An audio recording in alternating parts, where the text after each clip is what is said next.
नरेंद्र मोदी जी को पिछले 10 सालों से गोदी मीडिया इस तरह से बता रहा था कि वो विश्व गुरु बन चुके, दुनिया के कई प्राइम मिनिस्टर्स मोदी जी से एडवाइस लेके काम करते हैं, यहां तक कि रूस और यूक्रेन की वॉर तक मोदी जी ने ही रुकवा दी।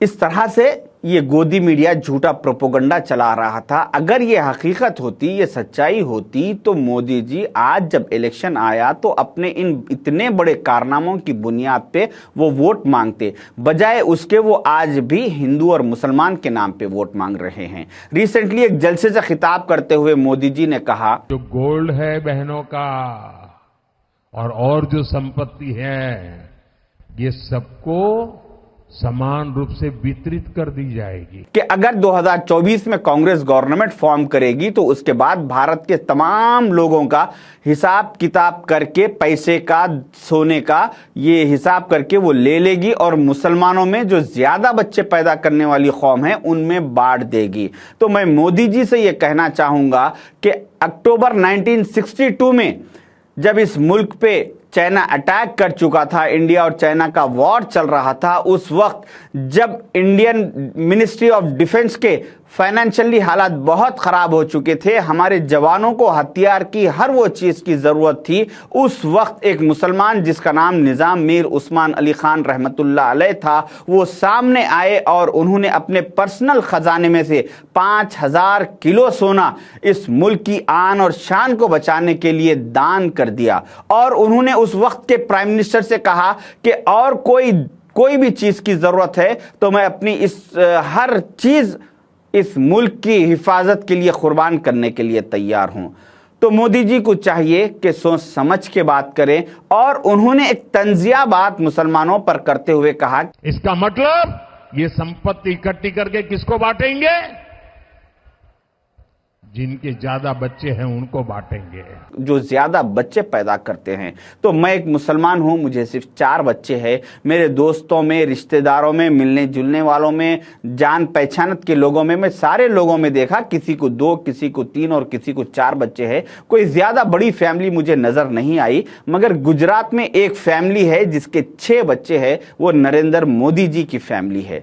नरेंद्र मोदी जी के माँ बाप को 6 बच्चे थे, जिसमें से तीसरे नंबर पर मोदी जी है। अगर नरेंद्र मोदी जी के मां बाप मुसलमानों की तरह ज्यादा बच्चे पैदा नहीं करते, हमारे दो की पॉलिसी इख्तियार करते, तो आज ना तो मोदी जी इस दुनिया में होते और ना ही तो आज देश इतना बर्बाद होता, और ना ही तो अडानी और अंबानी उतने अमीर होते, ना ही तो आज किसान सुसाइड करता, और ना ही तो मणिपुर में भारत के बेटियों को नंगा घुमाया जाता, और ना ही तो आज 100 करोड़ भारत के लोग महंगाई की मार से परेशान रहते। तो मोदी जी को चाहिए कि सोच समझ के बात करें, क्योंकि जबान सबके मुंह में है, बोलने हमें भी आता है, मगर हमारी मजबूरी ये है कि हम एक पढ़े लिखे घराने से ताल्लुक है। हम कोई रोड छाप या कोई रेलवे स्टेशनों पे चाय बेच के जिंदगी गुजारे वाले नहीं है।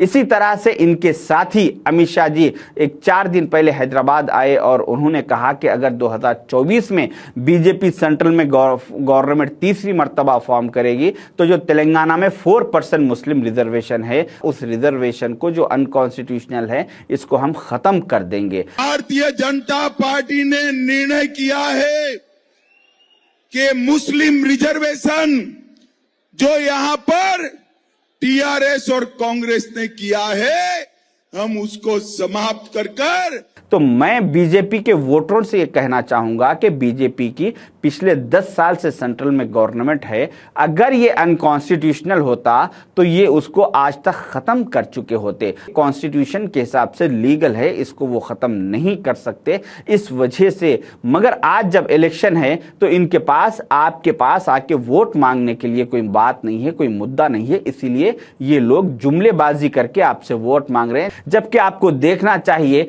कि अमित शाह जी के बेटे जय शाह दुबई में शेखों के साथ अपने काम धंधे में मसरूफ है, और स्मृति ईरानी की बेटी गोवा में अपने कारोबार में मसरूफ है, राजा सिंह के बच्चे वो अपने काम धंधे में मसरूफ है। परेशान है तो बीजेपी के वोटरों के बच्चे परेशान है, भारत के बच्चे परेशान हैं, जिसके पास कोई काम धंधा नहीं है, कुछ नहीं है। जितना वक्त पिछले 10 सालों में अमित शाह जी अपने बेटे की जय शाह की कंपनियों को सुधारने में, कंपनियों को अच्छा करने में, आगे बढ़ाने में लगाए। उतना वक्त अगर वो इंटरनेशनल कंपनीज जो भारत में आए हुए हैं अगर उस पर लगाते तो आज भारत का फाइनेंस बहुत आगे बढ़ चुका होता। क्योंकि 8 दिसंबर 2021 को द इकोनॉमिक टाइम्स में ये स्टेटमेंट प्रिंट किया गया। कॉमर्स एंड इंडस्ट्रीज के सेंट्रल मिनिस्टर पीयूष गोयल साहब का, जो उन्होंने पार्लियामेंट में ठहर के कहा कि 2014 से 2021 तक इस मुल्क में 2783 मल्टीनेशनल कंपनीज जो इंटरनेशनल जो अदर कंट्रीज से कंपनीज यहाँ पे आए थे वो अपना काम धंधा बंद करके वापस चले गए। अगर अमित शाह जी अपने बेटों के बजाय, ये सारे मिनिस्टर्स अपने बच्चों की जिंदगियों के बजाय अगर इन कंपनियों पे अगर टाइम लगाते तो आज वो करीब 3000 कंपनी इस देश में अगर होते तो यहाँ पे लाखों लोगों को जॉब्स मिलते, उनकी तरक्की होती, लोगों के पास काम धंधा होता। तो इस तरह से ये बीजेपी के लीडर्स सिवाय झूठे वादों के और प्रोपोगंडे के इनको कोई दूसरा इनके पास मुद्दा नहीं है वोट मांगने के लिए। इसीलिए मेरी बीजेपी के वोटरों से ये अपील है कि आप लोगों को चाहिए कि सोच समझ के अपने वोट का हक इस्तेमाल करें। आप जैसा कि ये अमित शाह अपने बेटे का, स्मृति ईरानी अपनी बेटी का, राजा सिंह अपने बच्चों के बारे में सोच रहे हैं, उस तरह से आप भी अपने बच्चों के बारे में सोचिए। और जो राहुल गांधी एक पढ़े लिखे खानदान के है, जो आज इस नफरत के बाजार में मोहब्बत की दुकान खोलने के लिए निकले हैं, इनको आप अपना वोट दीजिए और आज हिंदुस्तान को दूसरे कंट्रियों से आगे बढ़ाने की कोशिश कीजिए। शुक्रिया। जय हिंद, जय कांग्रेस।